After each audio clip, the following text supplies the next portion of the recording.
In the quiet, frozen hours before dawn, deep in the Colorado mountains, an old rancher was jolted awake by a sound that no man expects to hear at that time. Heavy knocks, sharp and desperate, coming from his porch. When he opened the door, he didn't find a person. He found a trembling horse covered in mud and blood, staring straight into his eyes as if begging for its life. But the real shock came moments later, when the horse pulled him into the dark forest, towards something no one was ever supposed to find. What Samuel discovered out there, alone, guided only by the frantic breaths of an injured animal, would expose a secret buried for years and reveal why that horse chose his door out of all the doors in the mountains. Before we begin, make sure to subscribe to the channel so you don't miss any episode of this incredible, true-feeling story. By the way, where are you watching from? I'd love to know how far this story is reaching. The wind had been unusually strong that night. It swept down from the high ridges of the Rocky Mountains, rattling the windows of Samuel Hartman's small wooden house. At 71 years old, Samuel had grown used to the sounds of the mountain: coyotes, elk, the occasional black bear wandering too close to his property. None of it scared him anymore. After 40 years working livestock on open land, little truly surprised him, but the noise that woke him at 3:17 a.m. was different. It wasn't the scrape of tree branches or the restless wind shaking the loose boards on the porch. This sound was intentional, deliberate. Something, or someone, was knocking. Samuel pushed the heavy quilt aside, slipped his feet into worn leather boots, and grabbed his old flashlight from the nightstand. As he walked down the narrow hallway, the knocking came again, louder this time, almost frantic. Bang, bang, bang, he paused. Who the hell? He muttered to himself, narrowing his eyes. No one came up to this part of the mountain at that hour. In fact, no one came up at all unless they had a damn good reason. His nearest neighbor lived nearly 6 miles away, and there were no tourists this deep into the backcountry, not in winter, with the roads nearly frozen solid. Samuel opened the front door halfway, bracing himself against the cold, but what he saw made him freeze. Standing on his porch, its breath steaming in the icy air, was a horse. A large chestnut gelding, soaked in sweat despite the cold, its flanks streaked with mud and a thin line of dried blood near its left shoulder. Its eyes, wide, trembling, terrified, locked onto Samuel the moment the door opened, as if recognizing him. "What in God's name?" Samuel whispered. The horse stomped once, then twice, and let out a sharp, distressed whinny. It took a hesitant step forward, bowing its head slightly as if pleading. Samuel slowly extended his hand. "Easy, boy. Easy." The horse didn't shy away. Instead, it nudged his forearm, urgent and insistent, then turned its head toward the darkness beyond the porch, toward the trail that led into the thickest part of the forest. Samuel noticed something else. There was no halter, no rope, no saddle marks. Nothing indicating the horse belonged to someone nearby, but the wounds were undeniable. Something had frightened this animal badly. He grabbed a bucket from beside the door and filled it with water from the thermal spigot, steam rising into the cold night air. The horse drank aggressively, water spilling over the edges. "Slow down," Samuel murmured. "You'll choke." For a moment, the shaking eased, but then the horse jerked its head toward the forest again, ears pinned forward, body tense. It wanted him to follow. Samuel hesitated. "Boy, whatever's out there, it already put you in this shape." But the animal refused to move away from him. It stared, stamping anxiously, breathing like it had run for miles without stopping. Samuel wasn't a man prone to fear, but he felt a knot tighten in his stomach. Something was wrong. Horses didn't run up mountains in the dead of night, bleeding, just to knock on the door of a stranger, unless they had nowhere else to go. He grabbed his jacket, slung his flashlight around his wrist, and stepped off the porch. "All right," he said softly. "Show me." The horse turned immediately, leading him down the narrow trail that cut through the trees. Snow crunched under Samuel's boots as the beam of his flashlight sliced through the darkness. The horse moved ahead, but never too far, constantly checking that Samuel was still behind. The deeper they went, the quieter the forest became. Even the wind seemed to hold its breath. The temperature dropped sharply as they descended into a lower clearing, the air thick with the smell of pine and damp earth. After nearly 15 minutes, the horse stopped. At first, Samuel couldn't understand what he was looking at. His flashlight caught a glint of metal, something partially buried under fallen branches and brush. Then he saw it clearly. A truck, a white pickup, flipped on its side, smashed against a cluster of rocks. The windshield was shattered inward, and the passenger door was crushed.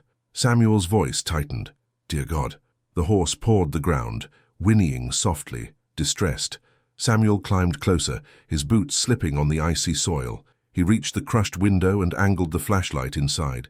And there, slumped over the steering wheel, was a man, maybe mid-30s, jacket torn, blood dried on his temple, unmoving. Samuel's chest tightened, but years of ranch emergencies kept his hands steady. He tapped the shattered glass. Sir, can you hear me? No movement, no sound. He checked the roof, unstable, bent inward. Reaching inside wasn't an option. He would need tools, leverage, possibly a second person. He took a slow breath. The horse nudged his shoulder. It wasn't just random, it wasn't lost, it wasn't panicked for nothing.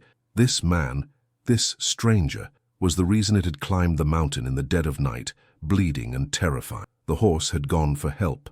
And somehow, impossibly, it had chosen his door. Samuel looked at the injured man again, then at the horse. All right, he said quietly. We're going to get him out. But as he stepped back, his flashlight beam landed on something else.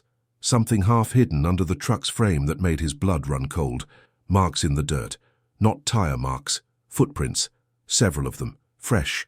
Leading away from the truck, into the forest. Someone else had been here, recently. And whoever it was, had left on foot. Samuel stood completely still, the cold air burning his lungs as he stared at the footprints pressed into the soft, frozen soil. The prints were deep, uneven, and scattered in a way that suggested someone had been moving fast. Maybe limping, maybe panicked, but definitely fleeing. He crouched down, moved his flashlight slowly across the ground, and counted at least 2 sets of tracks. One looked heavier, the toes digging sharply into the dirt. The other was lighter but equally hurried. None of them matched his own boots. None belonged to the injured man inside the truck, and of course, none belonged to the horse, whose tracks were obvious and chaotic in a different pattern. Someone else had survived the crash, and they had left the scene. The chestnut gelding snorted nervously and shuffled closer to Samuel, its body trembling. The horse's eyes darted back toward the dark tree line, ears twitching at every faint sound. Easy, Samuel whispered, placing a calm hand on its neck. You're safe now. But the horse didn't believe that. Its muscles were tense, and every breath came out shallow and sharp. Samuel swept the flashlight through the trees, seeing nothing but the skeletal silhouettes of pines and the jagged shadows of rocks. No movement, no sound, not even an owl. The silence was unsettling. He looked back at the overturned truck. The man inside still hadn't moved. The cabin was crushed enough that Samuel wasn't sure how the man was even still alive. He needed help, and he needed tools. He pressed his lips together, calculating quickly. The hike back to his house was nearly 1.5 miles uphill. Bringing the tools down would take time, and if the man inside was badly injured, which he almost certainly was, time was something Samuel didn't have much of. He looked down at the horse again. The animal lifted its head, watching him with an intensity that made Samuel feel as though it understood exactly what he was thinking. You came all the way up that ridge to find help, Samuel murmured. I'm not letting that go to waste. He stood, brushing dirt from his hands. I'll be back, he promised the horse, gently patting its shoulder. But as he turned, the gelding stepped in front of him, blocking his path, ears pinned, eyes wide, not at Samuel, but at something behind him. Samuel spun around. The woods were still, but the horse's reaction was unmistakable. Something was out there. He narrowed his eyes. All right, he muttered under his breath. Let's not jump to conclusions. He backed slowly toward the overturned truck, forcing himself to think clearly. He had to prioritize. First, the man inside. Second, the horse's safety. Third, whatever, or whoever, had left those footprints behind. He placed a hand on the horse's muzzle. You stay close. Then he began the trek back up the slope toward his cabin. The climb was brutal, even for a man who had once traversed mountain trails daily. The cold bit at his face, and the thin air made every step feel twice as heavy. His breath fogged the beam of his flashlight as he moved, glancing over his shoulder every few seconds. Nothing followed, at least nothing he could hear. When he finally reached his porch, he felt a tightness in his chest. Not fear exactly, but a rising sense of urgency. Inside, he grabbed a metal toolbox from under the bench, then pulled rope, a pry bar, a small first aid kit, and a thermal blanket from his emergency supplies. He considered taking his rifle, hesitated, then slung it over his shoulder. The mountains were unpredictable, and given the footprints, caution felt reasonable. As he prepared to head back out, he paused for a moment, catching his reflection in the window, his weathered face, silver hair, deeply lined brow. He had spent a lifetime dealing with emergencies, injuries, storms, lost cattle, and the dangers of wilderness. But something about tonight felt different. He didn't know why yet. He just knew he couldn't ignore it. Sastiki Sambamas. When Samuel returned to the clearing, the horse lifted its head instantly, trotting toward him with a relieved snort. The animal's tail flicked nervously, but it stayed close as he approached the overturned truck again. "All right," Samuel said, lowering the toolbox. "Let's see what we can do." He wedged the pry bar under the crushed door frame, bracing his boots against a rock and heaving with everything he had. The metal groaned, but barely budged. "Damn," he inhaled sharply. "This thing's wedged tight." He moved to the back window, shattered and hanging by only a few jagged edges. He cleared glass away with gloved hands and tried to reach inside, but the man's weight, pinning the seatbelt, left no room to maneuver. He felt a subtle puff of warm air brush his hand. The man was breathing. "Hang on," Samuel whispered. "I'm getting you out." He circled to the roof, noticing the dented side that rested half buried in mud. Using a length of rope, he tied a loop around one of the intact door hinges and secured the other end to a thick pine trunk. Then he leaned his full weight into the rope, pulling with slow, steady force. The truck shifted, not much, but enough to ease some of the pressure. He went back to the window and climbed partially through, careful not to jar the injured man. "Sir?" he asked, voice steady. "Can you hear me?" A faint groan answered him, strained, pained, barely audible.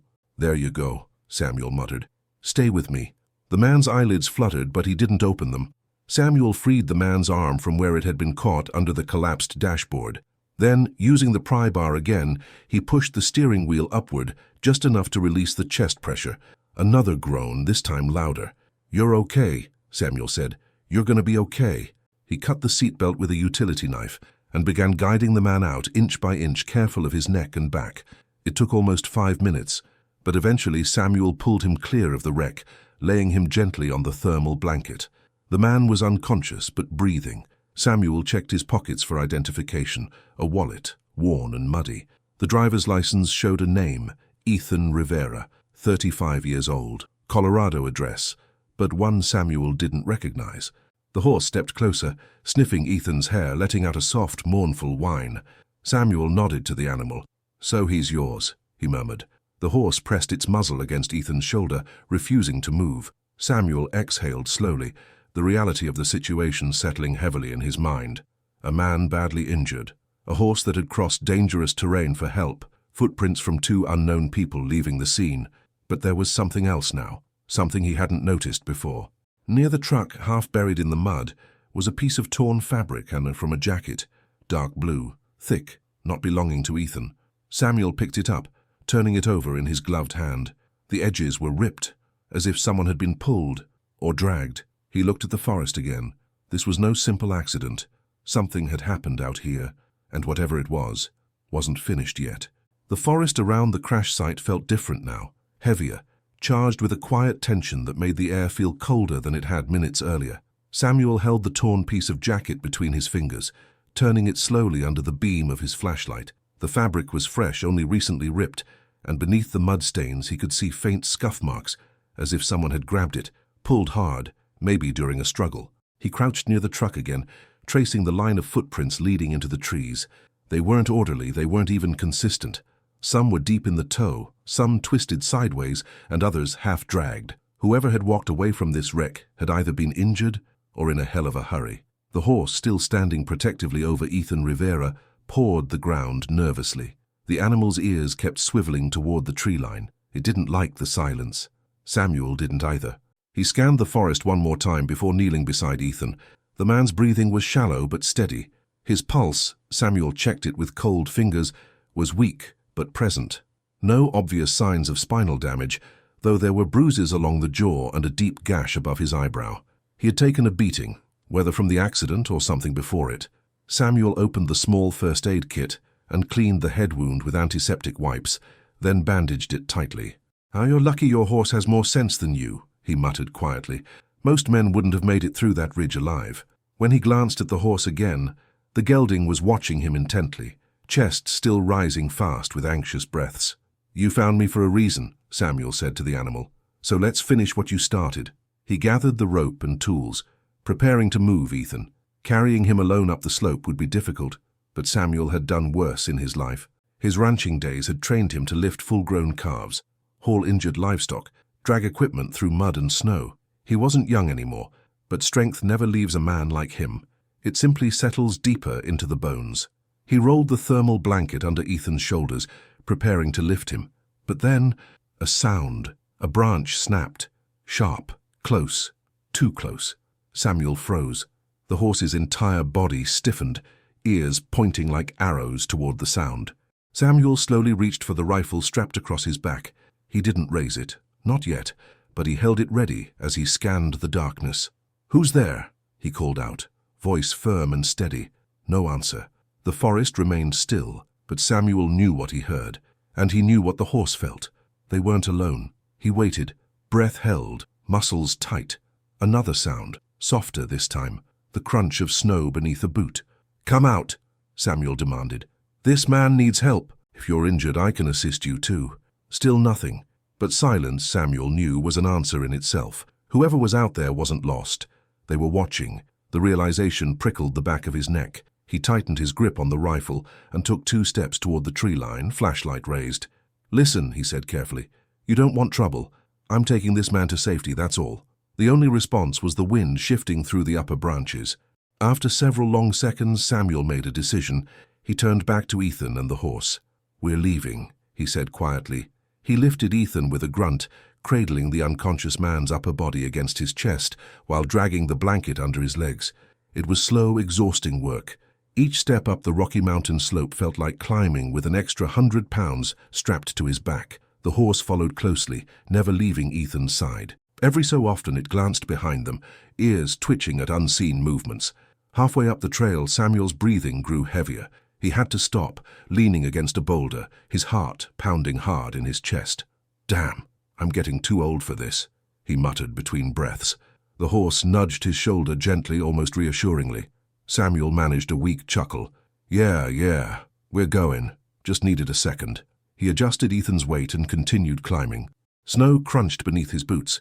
His flashlight beam bobbed with each step, illuminating the narrow trail until another sound, this time behind them. A rustle, a fast, irregular movement. Samuel whipped around, rifle raised. "What the hell is following us?" he whispered. He saw nothing, but he felt eyes on them. Not an animal. He could read animals, their breathing, their patterns, their sounds.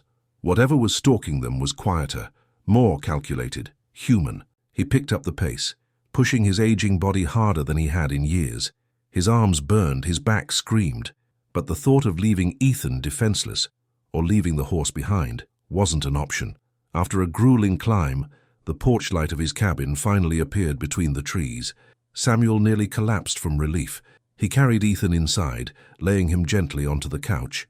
He wrapped him in blankets and checked his breathing again, still weak but stable.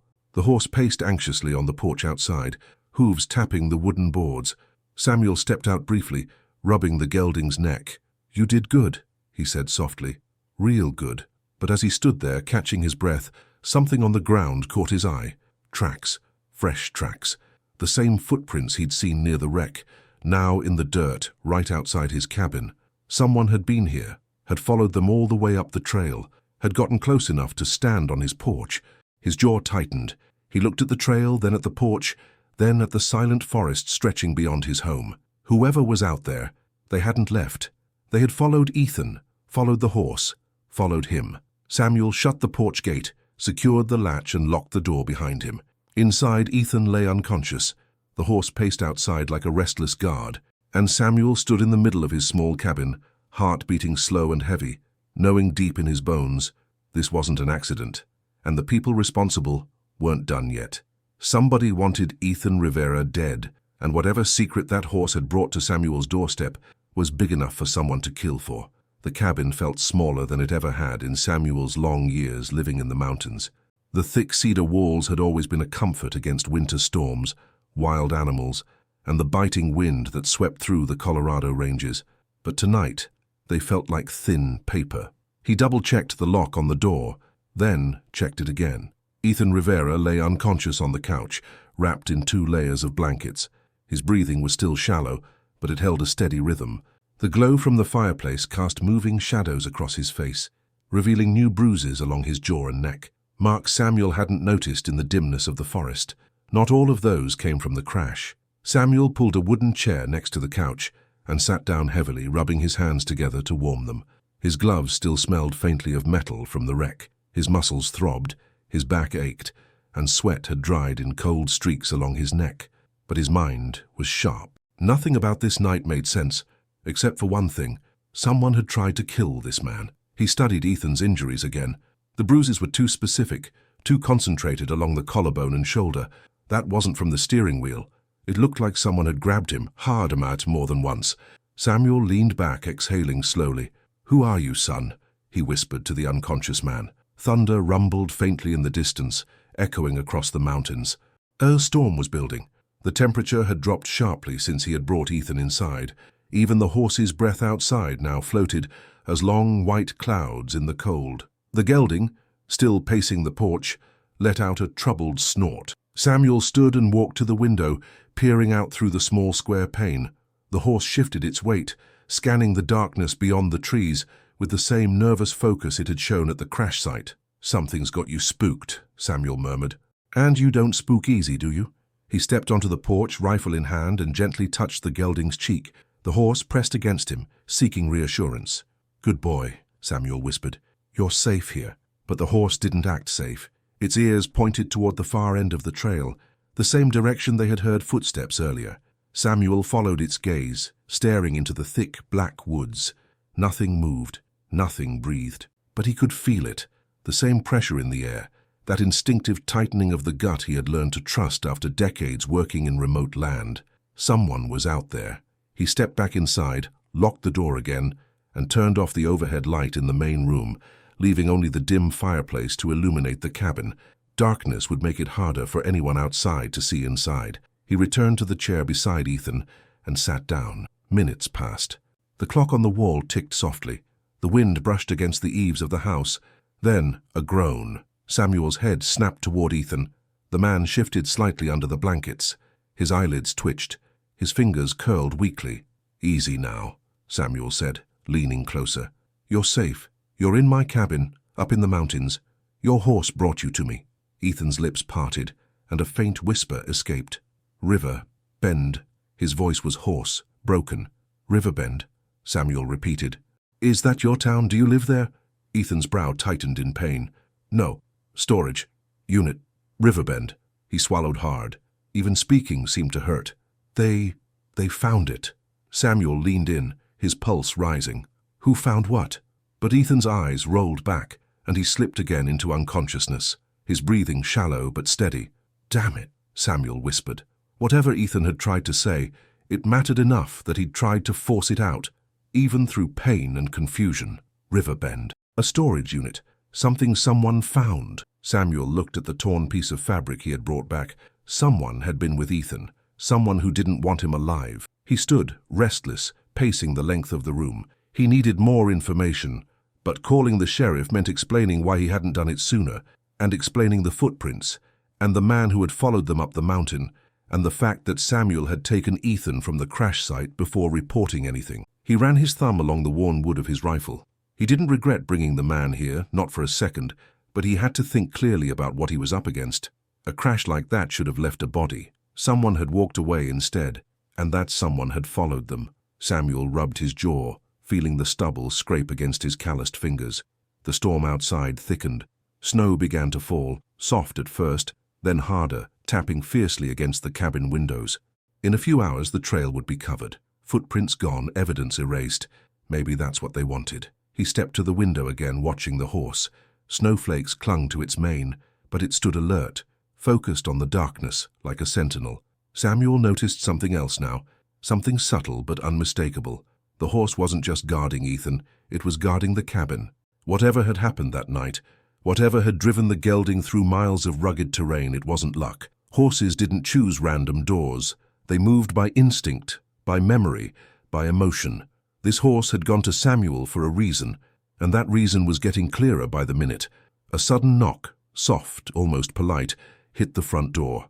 Samuel's blood ran cold. The horse let out a scream, a piercing, terrified whinny that sent chills down Samuel's spine. The knock came again. Not frantic, not desperate, just precise. 3 taps, as if whoever stood on the other side already knew Samuel was there, already knew he would answer. Samuel didn't move. He didn't breathe. The knock echoed through the cabin once more. Then silence. Long, heavy silence. Samuel lifted the rifle, stepping slowly toward the door. He placed one ear against the wooden surface. Nothing. No wind. No footsteps. No breathing. Just stillness. He took one slow step back, rifle raised. His heart pounded. Steady, focused. Not afraid, alert. Outside, the horse paced frantically, hooves clacking against the wood. Whoever knocked hadn't walked away. They were still out there, watching, waiting. And Samuel Hartman, retired rancher, widower, stubborn as the mountains he lived in, felt the truth settle deep and cold inside him. This night wasn't about a crash, or a runaway horse, or a stranger in trouble. This was about whatever secret Ethan Rivera had stumbled into. And Samuel had just become part of it. Samuel stood completely still, rifle raised, his breath slow and controlled, the kind of breathing a man learns after years working alone in places where no one comes to help if something goes wrong. The cabin was silent, except for the steady crackle of the fire and the soft rise and fall of Ethan's breathing on the couch. Outside, the storm intensified, thick snowflakes swirling past the window like silent ash. But the knock hadn't been the wind. It had been intentional, measured, human. Samuel stepped backward toward the window, keeping his rifle pointed at the door. He angled himself just enough to look down toward the porch. The horse stood at the far end of the boards, sides heaving, ears pinned flat, staring toward the front steps with raw, instinctive fear. Horses didn't bluff. They didn't imagine dangers. If that animal was terrified, something real and close was out there. Samuel swallowed hard, then carefully lifted the latch on the side window and cracked it open. The cold hit him instantly, slicing across his face. He waited, listening. Nothing. No footsteps on the snow. No breathing. No movement. He shut the window quietly and stepped back. "All right," he whispered to himself. "Let's think." He approached the door slowly, eyes fixed on the handle. He didn't open it. He just checked it, lightly, with 2 fingers. Locked. Still warm from the heat of the cabin. He knelt and lowered his head slightly, peering through the narrow gap beneath the door. Snow swirled across the porch, but there were no shadows, no shapes, no boots. He stood again. Someone had knocked, and then vanished into a storm thick enough to bury tracks in seconds, or as they were still close, too close to see from the window. Samuel backed away and moved to the side door entrance, the utility entrance leading to his shed. It had a smaller window with a better angle on the path that wrapped around the cabin. He wiped frost from the glass with the back of his hand. Still nothing, but he didn't believe it for a second. The snow was falling harder by the minute, more aggressively now, wild flakes spinning in circles under the porch light. In this kind of storm, sound carried strangely. Shapes vanished, distances distorted. Someone could be 10 feet away and invisible. Samuel lowered the curtain and exhaled slowly. His instincts had kept him alive in ranch accidents, animal encounters, and high-altitude storms. And those same instincts were screaming one thing: they were being watched. He returned to the living room just as Ethan stirred again. A low groan escaped the injured man's throat, and his eyes fluttered halfway open. Samuel moved quickly to his side. "Hey, easy," he said quietly. "It's Samuel. You're safe." Ethan blinked up at him, confused, dazed. His pupils were uneven, likely a concussion. "Water," Ethan whispered. Samuel grabbed a cup from the table, lifted Ethan slightly and helped him drink. The man swallowed shakily, then let his head sink back onto the pillow. Ethan's lips parted. "They're coming," he murmured. Samuel stiffened. "Who's coming?" Ethan's brow creased. His voice cracked with pain. "2 men. They were following me for days." "Why?"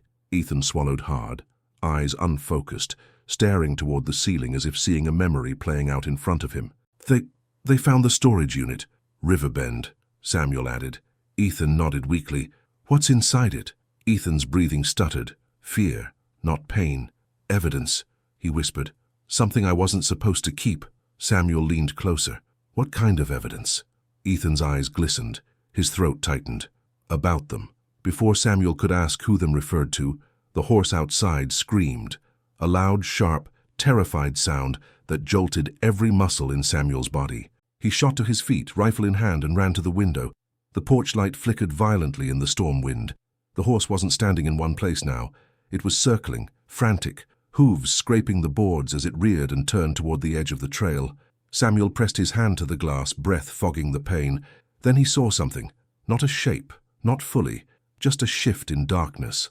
A blur, a quick movement between the tree trunks. Too tall to be an animal, human. Samuel narrowed his eyes. "That's it," he muttered. He turned from the window and walked straight to his old wooden cabinet. Inside were extra rounds, 2 lanterns, and a pair of heavy-duty winter coats. He grabbed the coat and was pulling it over his shoulders when Ethan spoke again, barely audible. "Don't go out there." His voice trembled.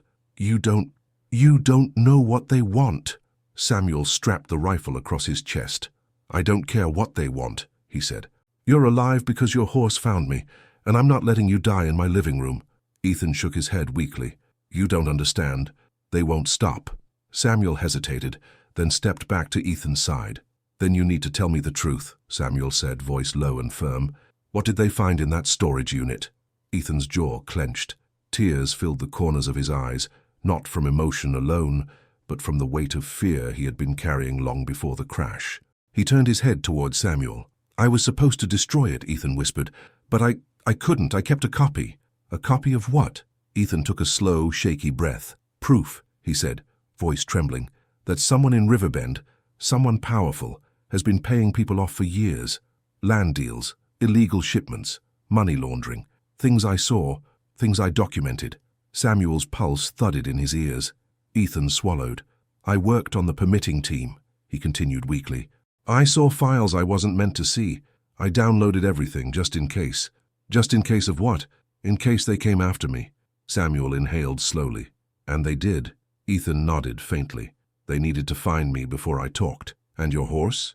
Samuel asked. "They tried to take him too," Ethan whispered.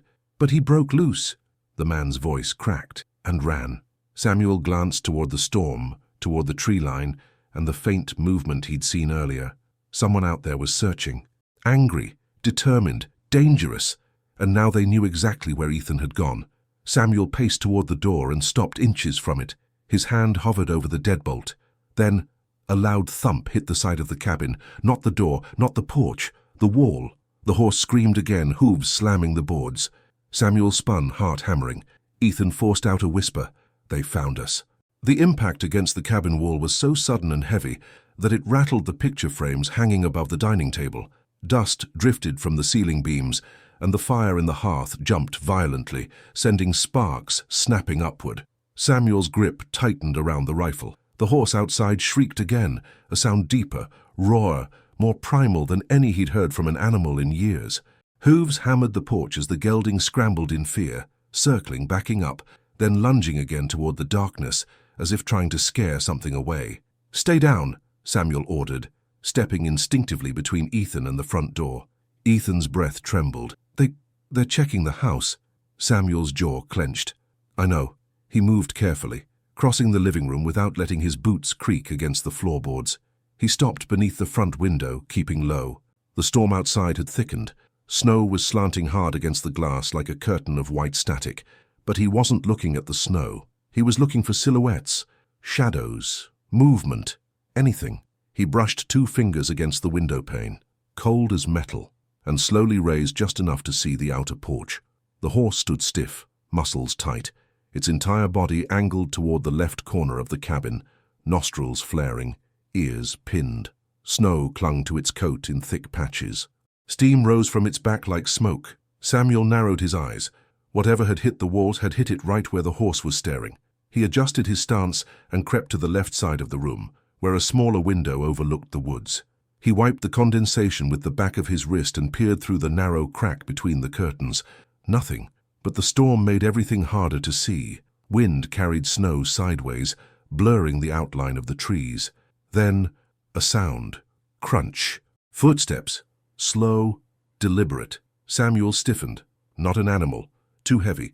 Too rhythmic. He raised the rifle slightly higher. The footsteps moved along the side of the cabin, careful, quiet, but not quiet enough for Samuel's trained ears to miss. They paused near the window. The horse outside let out another piercing squeal and pawed the porch violently, slamming its hooves into the wood. It was trying to warn him, again. Samuel moved from the window and positioned himself behind the dining table, taking cover. A fingernail-soft scraping brushed the wall outside, then a second, then a third. Someone was feeling their way along the siding, testing the structure, testing entry points. "Get away from there!" Samuel shouted, voice sharp, rifle aimed at the wall as if he could see straight through it. The scraping stopped. The wind roared. Snow whipped against the windows, erasing visibility. Samuel held perfectly still. Nothing moved. Then, thud. A heavy blow, this time against the back wall of the cabin. Not the side, the opposite direction entirely. A deliberate misdirection. Samuel spun, breath quickening. Ethan pushed himself up on his elbows, wincing. "They're split. There's more than one." "How many?" Samuel asked quickly. I saw 2 men at the crash, but I don't know if more came." Samuel cursed under his breath. He crossed the cabin in 3 long strides, staying low, and slid behind the kitchen counter for cover. From there, he had a peripheral line of sight on both the back window and the hallway leading to the bedrooms. He steadied his breathing, focused. The back window was frosted over, but faint movement pressed against it, a blur of shadow brushing across the pane. Not enough to see a face, but enough to know someone was inches away. The horse whinnied again, hooves clattering across the porch, then crack! The back doorknob jerked violently, twisted again. Someone was trying to force it. The thick deadbolt held, for now. Samuel raised the rifle toward the door. "Walk away," he barked. "I won't warn you again." Silence. Then a low voice, muffled through the wood. "Give him to us." Samuel froze. Ethan's eyes snapped open, terror flashing through them. He tried to sit up, but groaned in pain. Samuel didn't move. "Who the hell are you?" The voice didn't answer. Instead, a second voice, deeper, cut through the storm outside. "This isn't about you, old man." Samuel's grip tightened.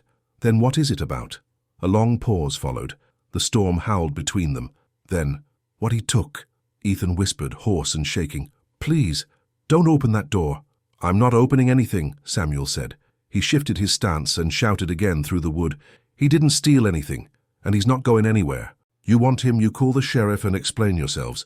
A laugh, cold, humorless, echoed from the other side of the cabin. "We already talked to the sheriff." Samuel's stomach tightened. "You're lying," he growled. "Believe what you want," the voice said, "but hand him over. Now." The back doorknob twisted harder, metal grinding. The deadbolt trembled. Samuel knew the frame could only withstand so much force. This door wasn't built like the front one. It was older, thinner. They knew exactly where to push. Samuel took 2 steps closer, leveling the rifle squarely at the shaking knob. "You twitch that handle again," he warned, "and I swear to God." A loud whistle cut through the air. Instantly, the doorknob stopped moving. The footsteps retreated. For a brief second, Samuel thought they were leaving, but then the horse outside screamed louder than ever before. Samuel lunged toward the front window. In the middle of the blowing snow, barely visible, he saw movement. 2 dark figures rushing up the porch steps toward the terrified gelding. "No!" Samuel shouted, but one of the men grabbed the horse's bridle. The other lifted something, long, dark, metallic. A pipe, a weapon. Samuel didn't think. Instinct took over. He threw open the front door, rifle raised high, voice booming across the storm. "Drop it!" Both men spun toward him, faces masked beneath winter hoods, eyes narrow and wild under the porch light. The man with the pipe stepped toward the horse again. Samuel fired a single warning shot into the air. The boom cracked through the mountains, echoing against the distant cliffs like rolling thunder. The men ducked, startled, then bolted toward the trees. The horse tore free from their grip and stumbled backward onto the porch, sides heaving. Samuel aimed for a second shot, not to hit, just to scare, but the men vanished into the storm before he could steady the barrel. He stood in the doorway, breath burning in his chest, snow swirling around him, rifle trembling slightly in his hands. Back inside, Ethan's voice cracked. "They won't stop, not until I'm dead." Samuel lowered his rifle slowly, eyes scanning the tree line. He believed him. And now, with 2 armed men circling his remote cabin in a blizzard, he knew something else too.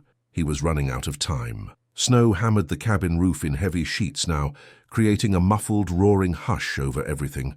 The storm had swallowed up the mountains, turning the world beyond Samuel's porch into a shapeless white void. But even that wasn't enough to silence the pounding adrenaline in his chest. The horse, trembling but alive, paced the porch in frantic, jagged movements, hooves thudding hard against the planks as if they, too, could feel the human danger lingering just meters away. Samuel slammed the door shut and threw the deadbolt. His breath came hard, fast, clouding in the cold air that leaked in around the frame. He turned sharply toward Ethan. "You're telling me this whole mess started because you kept files?" Samuel asked, voice low but burning. Ethan swallowed, wincing as he tried to sit up further. "Not just files, evidence, emails, transaction logs, copies of documents I was never supposed to see." Samuel kept his rifle raised, moving to the window again, scanning for shapes, motion, anything out of place. "What kind of transactions?" Ethan hesitated. "Speak," Samuel pressed. Ethan breathed out, shaking. "Riverbend Processing Facility. The land wasn't acquired legally. There were payouts, hidden buyers, a fake shell company. Money funneling through accounts that don't exist on record." Samuel's jaw tightened. He knew the facility. Everyone in the region did. It had broken ground last year, promising jobs and tax revenue. Folks had been optimistic. "You're saying somebody in town's dirty," Samuel said. Ethan nodded weakly. "More than somebody. And not small time. People with resources, connections. They caught wind I'd seen the files and I panicked. I shouldn't have kept copies. I thought I'd be safer if I had proof." Samuel exhaled sharply. "And instead you stuck a target on your back." Ethan shut his eyes. "Yes?" A heavy silence fell between them, the kind that only comes when truth finally lands with its full weight. Outside, the horse snorted anxiously. Samuel crossed the room, grabbed a lantern from the cabinet, and set it on the table. Then he knelt beside Ethan, looking him square in the face. "How long have these men been following you?" "5 days," Ethan whispered, "ever since I left Riverbend. And the crash. They ran me off the road. They didn't expect the horse to escape." Samuel nodded slowly. Everything was lining up, too neatly, too cleanly to be a coincidence. But one question gnawed at him. "Why my house? Why would your horse know to climb this mountain?" Ethan blinked, confused. "He didn't know your house. He just knew the direction. I used to ride him on the trails north of here. He remembered the smell of smoke from your chimney, the sound of the wind chimes. He just ran." Samuel stared at Ethan for a long moment. A horse's memory was sharp, sharper than most people realized. That explained a lot. He stood again, took a slow breath and checked the back window, condensation creeping across the glass like frostbite fingers. Nothing. But nothing didn't mean safe. He moved to the wood stove and fed it more fuel. The temperature had dropped at least 10 degrees in the last 15 minutes. Ethan watched him, voice trembling with guilt. "I'm sorry I brought this to your doorstep," he whispered. "I didn't mean—" Samuel cut him off with a raised hand. "You didn't bring it. Those men did." He paced toward the rifle rack on the far wall and checked the ammunition. Enough for now. Not enough for a siege. A dull thud sounded above him. On the roof, Samuel's head snapped upward. Ethan froze. The horse outside let out a low, warning growl-like noise, the closest thing a terrified horse could make to a threat. "Roof," Samuel whispered. Another sound. This time a slow, dragging step. Snow sliding, weight shifting, human weight. Samuel moved swiftly, silently to the hallway and flipped open the attic access hatch. The ladder creaked as he unfolded it, but he climbed anyway, rifle strapped across his back. "Samuel, don't," Ethan whispered harshly from below. Samuel ignored him. At the top, he lifted the hatch just enough to peek into the attic. Cold, dark, smelling faintly of dust and cedar. Snow sifted through a tiny gap in the old wooden shingles. He scanned fast. Nothing inside. But outside, he crawled across the beams until he reached a crack in the roof's edge. He pressed his ear to it, breath steady. He listened. Wind. Storm. A faint scraping. Then a voice. Muffled. Close. He has to be in there. They wouldn't have made it far in a storm like this. Another voice answered from below near the porch. "Check the windows, all of them." Samuel's pulse hammered. There were 3 men now, not 2, 3. He backed away from the crack and climbed down the ladder silently, closing the attic hatch behind him. When he returned to the living room, Ethan's eyes were wide with dread. "How many?" Ethan asked. 3, Samuel said. 1 on the roof, at least 2 on the ground. Ethan's breathing quickened. "We're surrounded." Samuel didn't deny it. Instead, he crossed the room to the kitchen counter and pulled out a folded topographic map of the property, one he'd kept for decades. He spread it across the counter. "Listen carefully," he said. "I know these mountains better than anyone." Ethan watched, hanging onto every word. "There's a service trail behind the cabin. Steep, narrow, damn near invisible in heavy snow. Not even experienced hikers can track it unless they've lived out here their whole lives." Samuel tapped a section of the map. "If we make it to the ridge, we can get a vantage point, maybe even cell signal." Ethan blinked. "You want to leave now?" "They know where we are," Samuel said firmly. "Staying is suicide, but moving might buy us time." Ethan swallowed. "What about the horse?" Samuel looked toward the porch. The gelding stood trembling but alert, still watching the woods with a fighter's heart. "He comes too," Samuel said. "He earned that right." A sudden blast hit the front door, so hard the hinges shook. Samuel snapped his rifle up. "Time's up," he muttered. "We move now." And in that instant, surrounded, outnumbered, and deep in a blinding storm, Samuel understood something he hadn't earlier. This wasn't Ethan's fight alone. This was his now, his cabin, his mountain, his responsibility, and he wasn't about to let anyone die under his roof. The second blow against the front door shook the entire cabin. A deep, forceful impact that rattled the hinges and sent a cascade of dust drifting from the ceiling beams.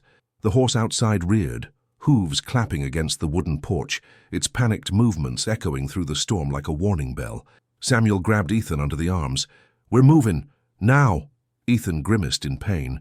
I can walk. Just help me up."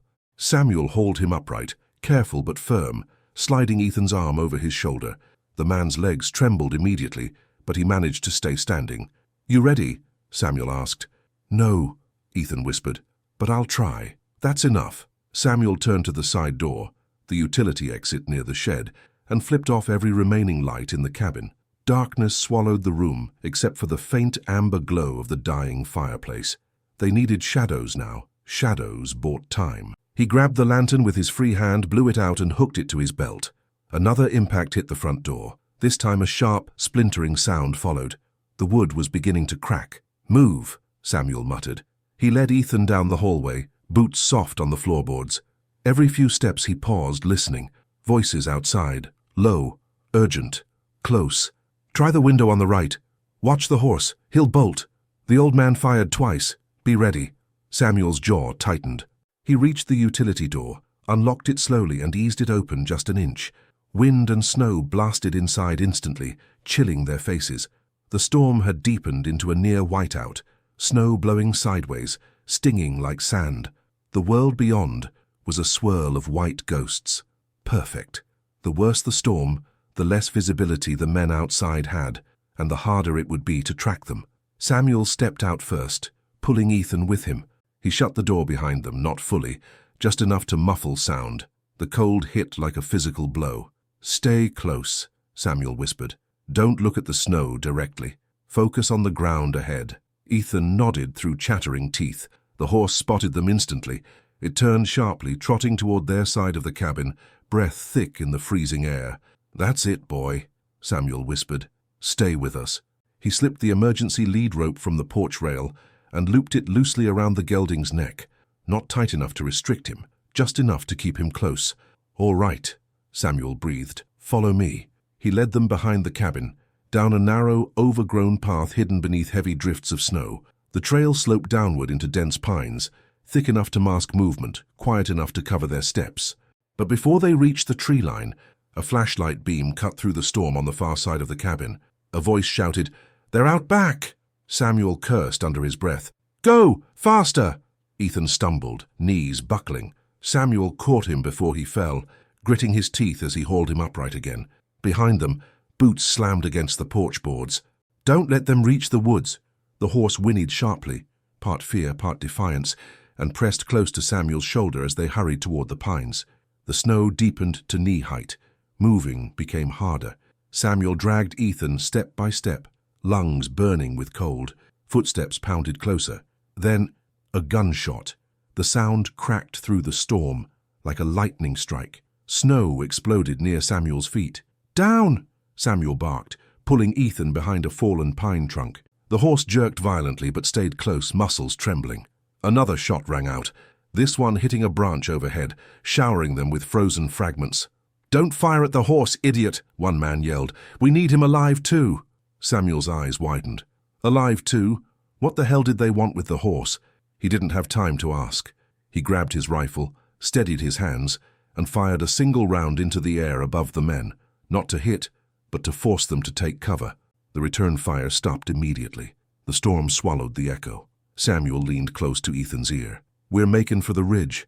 Once we hit the trail fork, we take the left climb. That'll put us above 'em." Ethan nodded weakly.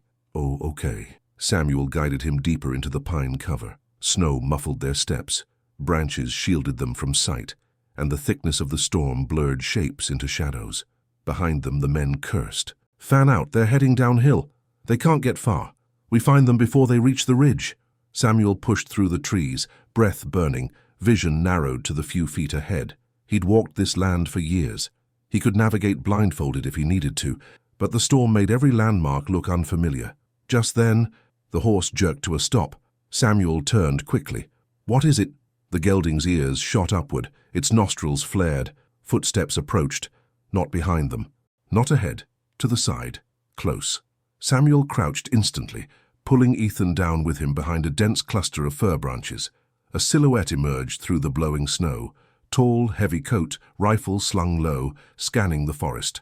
One of the men. He was only 15 feet away. Samuel held his breath. The horse remained completely still, a miracle of instinct, trained behavior, or pure terror.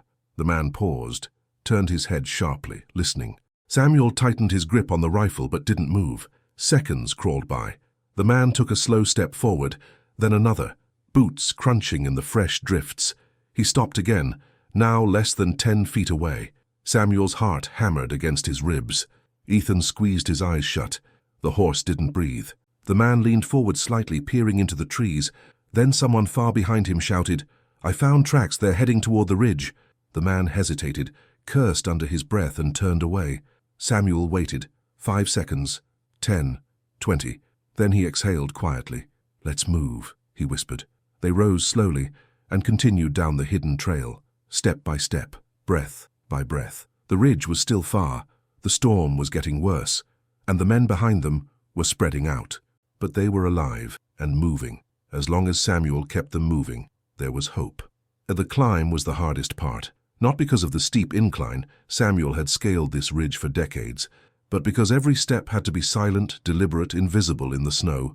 Ethan leaned heavily on him, stumbling more often now. His breath came in short, clipped bursts, each exhale fogging into the storm before dissolving. The horse pressed close behind them, its body heat warm against Samuel's back, but its trembling never stopped. Occasionally its ears flicked backward at a sound Samuel couldn't hear. The animal knew danger long before any human could. Samuel forced them forward. The ridge rose like a jagged spine beneath the snow, narrow, uneven, flanked by sheer drops hidden beneath white drifts. Even in daylight, the ridge was risky. In a night storm, it was a place where men vanished. But Samuel wasn't thinking about risk. Staying behind was a death sentence. The wind lashed at their coats, pulling at them, testing their footing. The lantern at Samuel's belt clanked softly, and he pressed a hand against it to muffle the sound. Every noise mattered. Behind them, faint voices carried through the gale, the kind of muffled shouts that came from people spread out, coordinating. "Check the slope. Watch the drop. They can't be far." Samuel's jaw tightened. He slowed their pace and motioned for Ethan to crouch beside a boulder. Snow piled across the rock's side, forming a natural blind from the direction the men were coming. "Rest," Samuel said. Ethan collapsed to his knees, chest heaving in fast, uneven pulses. I can't, Samuel, I can't keep up." The old rancher knelt beside him. "You can. Not fast, maybe. Not clean. But you ain't quitting on me now." Ethan's eyes burned with panic. "If they catch us—" "They won't," Samuel cut in. "You don't know that." Samuel steadied his gaze. "I know mountains and storms, and I know men who are scared enough to try and kill to save their own skin."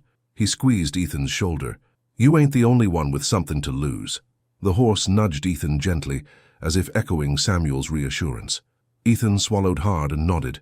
A distant crunch echoed through the storm. Samuel froze. The horse froze. Ethan froze. Footsteps, but not from behind, from above. Samuel looked up the ridge slope. A dim silhouette stood near the crest, barely visible through the white haze. The outline was unmistakably human. One of the men had circled ahead of them. "Down," Samuel whispered. They pressed against the snow, flattening themselves behind the boulder. The horse crouched instinctively, lowering its head and body to blend into the white. The silhouette paused, turned, then lifted a flashlight. Samuel's breath caught. A narrow cone of light swept across the ridge, slow and deliberate. The beam passed dangerously close to their hiding spot, illuminating the swirling flakes, but not the shapes behind the boulder. Ethan squeezed his eyes shut. Snowflakes clung to his lashes. The horse barely breathed. Samuel's finger rested lightly near the trigger of the rifle, not to fire, but to be ready if the man spotted them. A rifle shot here would echo for miles, giving away position instantly, but he had no choice. If the man saw them, the others would converge within minutes. The beam of light swept closer and closer.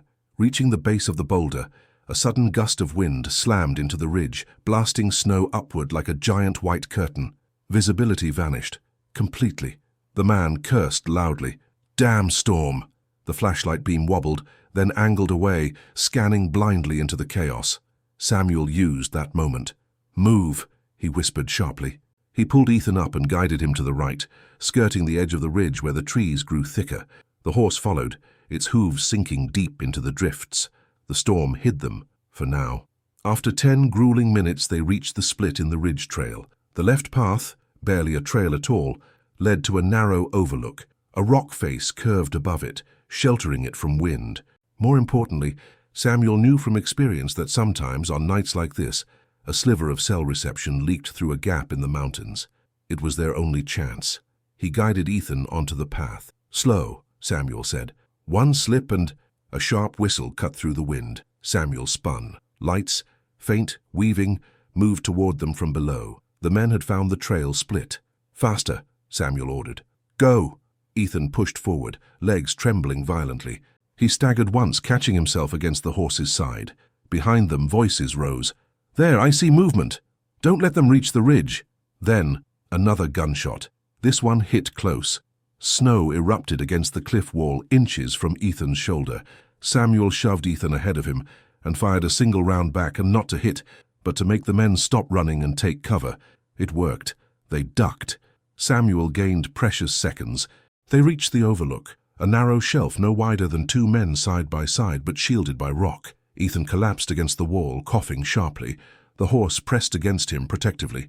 Samuel pulled out his phone. 1 bar, flickering, fading, returning. "Come on, come on." He lifted the phone higher. 1 bar, 2 bars, then nothing, then 1 again. He dialed anyway. 911. The phone struggled, connected, dropped, connected again. A faint voice crackled through the static. 911, what's your location? Samuel pressed the phone to his ear with a shaking hand. "This is Samuel Hartman. I've got an injured man with me, being pursued by armed individuals.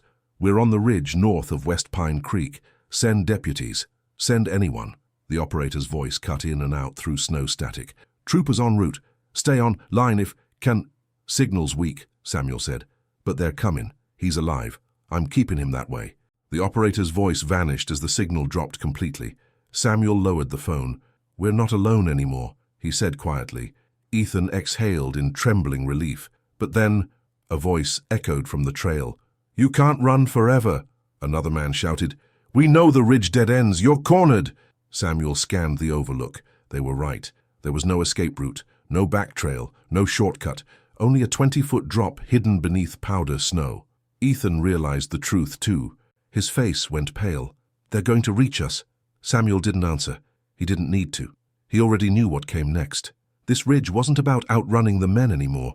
It was about holding it long enough. He checked his rifle. 3 rounds left. He checked the slope. Narrow, defensible. He checked the horse. Shaking but ready. And finally, he looked at Ethan. "You stay behind me," Samuel said. "And no matter what happens, you don't move unless I tell you." Ethan's voice cracked. "Samuel, you don't have to do this." The old rancher adjusted his grip on the rifle and stepped to the edge of the overlook just as silhouettes emerged through the storm on the trail below. "Yes, son," Samuel said quietly. "I do." The wind slammed against the ridge like a living thing, tearing through the pines and howling across the cliff face. Snow swirled in violent spirals, blinding in every direction. Yet through the white chaos, three dark shapes emerged. The men who had hunted Ethan across counties, forced him off the road, and followed him up the mountain without hesitation. Now, they stood little more than 50 yards away, climbing steadily toward the narrow overlook where Samuel, Ethan, and the trembling horse waited. Samuel lowered into a shooting stance, not reckless, not panicked, measured, steady. A lifetime of mountain instincts and ranch experience, focusing into a single breath. Behind him, Ethan clung to the rock wall, barely upright. The horse pressed close to him, shielding him from the wind. Samuel's voice came out low, controlled, as he braced the rifle. "Stay down. Don't move unless I tell you." Ethan nodded, swallowing hard. The first man appeared clearly through the snow, the one who had tried to strike the horse with a pipe back at the cabin. His coat whipped in the wind. His eyes were fixed and cold. "You can't protect him, old man," he shouted. "This ends tonight." Samuel didn't reply. The second man climbed up behind him, scanning the ridge, breathing hard. The third, the one with the flashlight earlier, angled out to the side, trying to flank the overlook. Smart, experienced, dangerous. Samuel steadied his rifle. Their boots crunched closer. The storm howled. The ridge trembled with wind. Then Samuel fired, not at a man, at the ice above them. The shot shattered a frozen overhang. A sheet of snow and ice broke loose with a violent crack and crashed down onto the trail. Not enough to bury them, but enough to force them to stop and scramble for footing. "Damn it! Watch it!" one yelled, slipping. Samuel fired again. Another overhang broke loose. The falling snow created a wall of white between them. Samuel turned his head slightly. "Ethan, you still with me?" Ethan's voice shook. "Yeah. You're getting off this mountain alive, that's a promise." The men cursed as they pushed through the drifts. "You're just delaying it," the leader shouted. "Hand him over and we'll let you walk away." Samuel shook his head, the wind whipping his hair. "You don't know me at all." The men advanced again, slower this time, but determined. Samuel pulled Ethan and the horse deeper under the natural alcove of rock. The ridge narrowed so much here that it was nearly impossible to come at them more than one at a time, which meant Samuel had a chance. He aimed low. When the first man got within 15 yards, Samuel fired at the snow beneath his boots. The man slipped, fell hard, and rolled several feet down the slope. Not enough to injure him badly, but enough to slow him. The second man ducked behind a rock, raising his rifle. Samuel didn't have another shot to spare. He waited, listened, counted the heartbeats between wind gusts. A crack echoed. The man fired blindly toward the alcove. The bullet sparked off the stone above their heads. Ethan flinched. The horse reared slightly, snorting in fear. Samuel reached back, pressing a calming hand to its neck without taking his eyes off the trail. "It's okay, boy. Easy, easy." Another shot. Another spray of stone and snow. Samuel leaned just far enough out to see. The second man was preparing to charge. Samuel inhaled slowly, exhaled even slower. Then he fired again.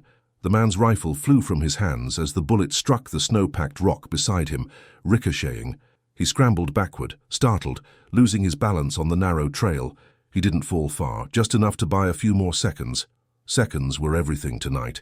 But the third man, the one who had tried to flank earlier, had finally regained position. He stepped onto the ridge's side path, gun raised, trying to get a direct angle on Ethan, and he had it. Samuel saw the barrel turn. He saw the man's eyes lock onto Ethan. He saw the horse step instinctively in front of Ethan's body, and Samuel didn't think. He moved, he shoved Ethan down, swung the rifle toward the man, but before he could fire, a sharp whistle cut the air, then a distant shout. "State troopers, drop your weapons, hands in the air!" Blue and red flashes flickered through the storm behind the men. The narrow trail had erupted in emergency lights, faint through the snow but unmistakable. The men froze. "What? How?" one stammered. Samuel didn't lower his rifle, not even an inch. The troopers' voices surged again. "You're surrounded. Lay down your weapons now." The leader turned, panic breaking through his bravado. He hesitated, gun still in hand, then made a desperate decision. He aimed at Samuel. Samuel fired. One shot. Clean. Controlled. The man's weapon flew from his grip as he staggered back, slipping on the icy edge. He fell to his knees, clutching his wrist, cursing in pain. Troopers swarmed up the ridge seconds later, weapons drawn, shouting commands. The storm seemed to pull back as they filled the narrow space with movement, flashlights, and authority. The three men were disarmed, restrained, and dragged down the ridge.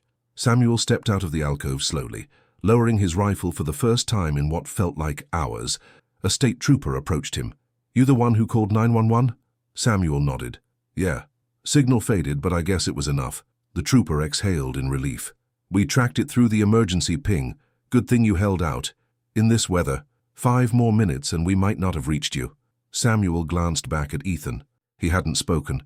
He was staring at the ground, shaking, not just from cold, but from everything that had almost happened. Samuel went to him. "You're all right," he said quietly. "It's over." Ethan's eyes lifted, filling with tears he'd tried too long to hold back. Why did you risk everything? You didn't even know me." Samuel placed a hand on Ethan's shoulder. "Because your horse knew you needed help," he said softly. "And he chose my door. That was enough for me." The horse pressed its head against Samuel's arm, exhausted, trusting. Samuel stroked its muzzle gently. "You saved his life, boy," he whispered, "and he saved yours."